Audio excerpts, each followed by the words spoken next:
ابرار رشید آپ کی خدمت میں ایک مرتبہ پھر حاضر ہے اور ایک انتہائی اہمیت کی حامل خبر کے ساتھ آپ کی خدمت میں حاضر ہوا ہوں۔ اور اس سے پہلے آپ سے ریکویسٹ کہ اگر ابھی تک آپ نے چینل کو سبسکرائب نہیں کیا اسے سبسکرائب کر لیں اور جو بیل آئیکن ہے اس کو ضرور پریس کریں۔ آپ کا بہت بہت شکریہ۔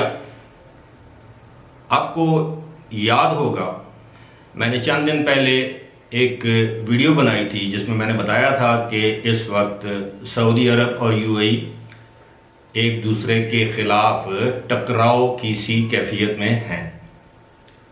اس کے بعد آپ نے وہ ویڈیو بھی دیکھی جس میں میں نے آپ کو بتایا تھا کہ سعودی عرب نے اب یو اے ای پر اقتصادی پابندیوں کا اعلان کیا ہے۔ اس کی وجہ بھی آپ کو بتائی تھی کہ اوپیک میں جو تیل کی پیداوار اور تیل کی جو قیمتیں ہیں اس کے حوالے سے گزشتہ 50 سال میں پہلی مرتبہ یو اے ای نے سعودی عرب کو آنکھیں دکھائیں، اس کی ہاں ملانے سے انکار کیا اور اس کے بعد اس کو کہتے ہیں کہ ایک تناؤ کی سی کیفیت پیدا ہو گئی، جس کے بعد سب سے پہلے تو سعودی عرب نے یو اے ای کو ریڈ لسٹ میں شامل کیا، وہاں سے آنے اور جانے والی پروازوں پر پابندی عائد کی۔ اس کے بعد یو اے ای کے فری زون میں پیدا ہونے والی تیار ہونے والی مصنوعات کی درآمد پر پابندی عائد کرنے کا اعلان کیا۔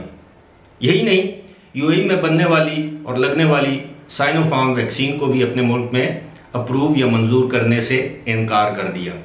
یہ تو آغاز تھا، اور میں نے آپ کو یہ بھی بتایا تھا کہ اس وقت مشرق وسطیٰ میں ایسا کوئی ملک نہیں جو سعودی عرب کو آنکھیں دکھا کر اقتصادی طور پر آگے بڑھ سکے، کیونکہ سعودی عرب کا مشرق وسطیٰ یعنی مڈل ایسٹ میں بہت بڑا اثر و رسوخ ہے۔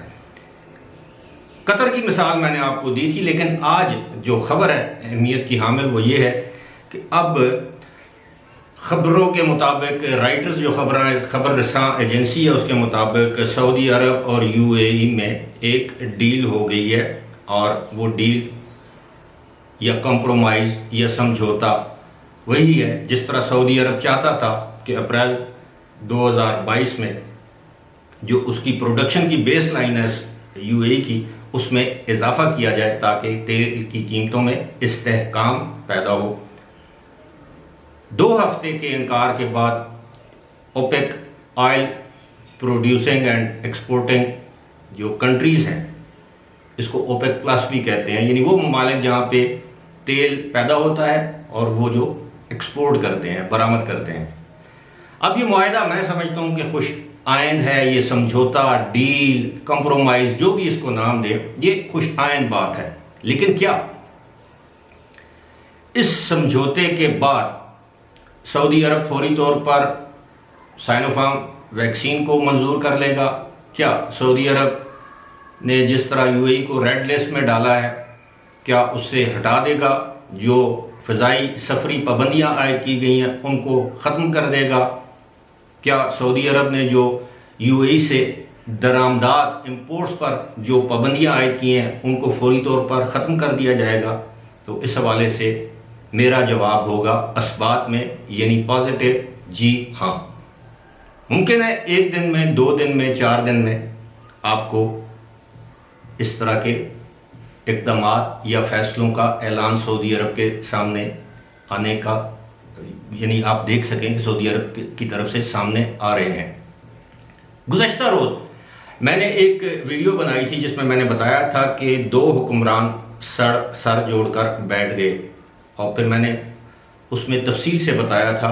کچھ دوستوں کو یہ میری ویڈیو بڑی ناگوار گزری، کامنٹ سیکشن میں انہوں نے کہا کہ جب وہ 2 بندے آپس میں بیٹھے ہوئے تھے تو آپ کو کیسے پتا چلا کہ انہوں نے کیا ڈسکس کیا؟ تو بات یہ ہے، ایک تجزیہ کار کا کام ہی یہ ہے کہ وہ تجزیہ کرے۔ اب شیخ محمد بن زائد ابوظہبی سے دبئی شیخ محمد بن راشد کے ساتھ موسم کی صورتحال تو ڈسکس کرنے کے لیے نہیں آئے تھے، ان کی اقتصادی صورتحال، ترقی کی رفتار، تو وہ آئے روز ان کی میٹنگز ہوتی ہیں، کیبنٹ میٹنگز ہوتی ہیں، ان کے ورچوئل یعنی ویڈیو لنک پر اجلاس ہوتے ہیں، ان میں وہ یہ چیزیں تو ڈے ٹو ڈے ڈسکس ہوتی ہیں۔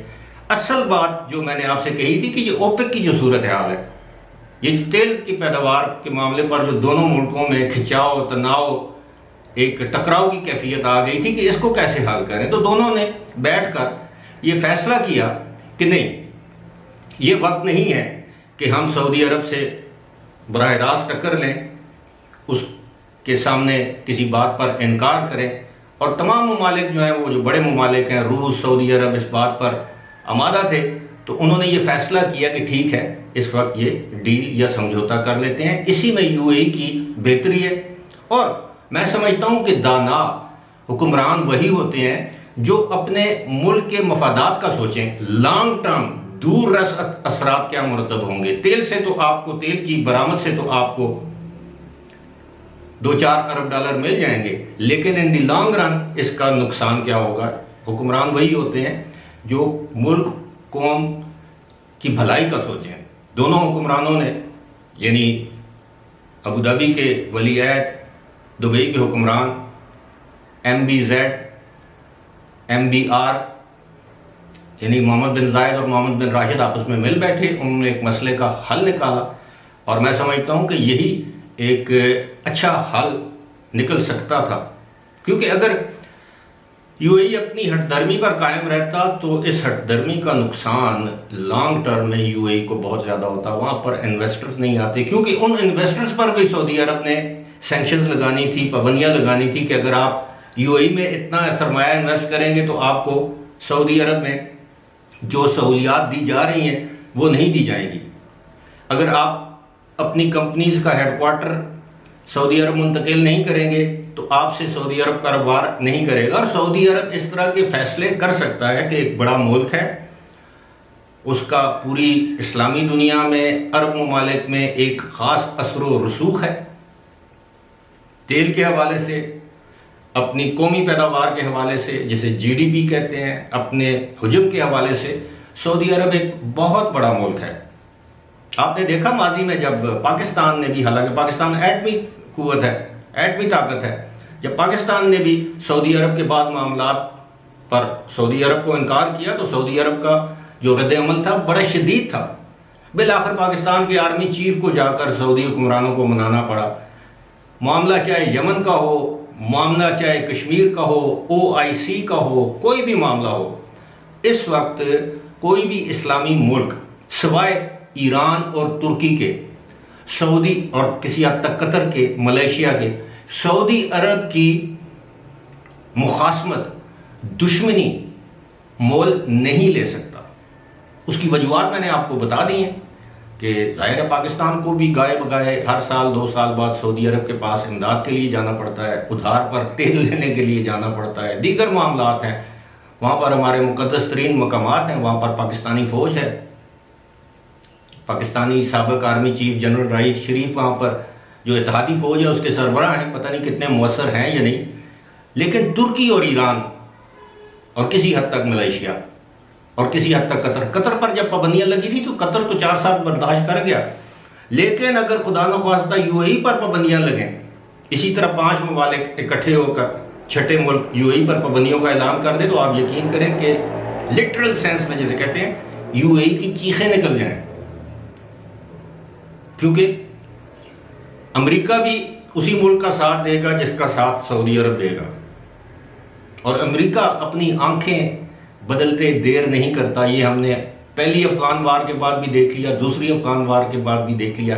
جب تک اس کے مفادات ہیں وہ آپ کا دوست ہے. جس دن آپ کے مفادات اس سے ہٹ گئے تو امریکہ صاحب بہادر جو ہے وہ آپ کو خدا حافظ کہہ دیں گے. خدا حافظ سے بات یاد آئے، اسی کے ساتھ مجھے بھی دیجیے اجازت، اور خدا حافظ.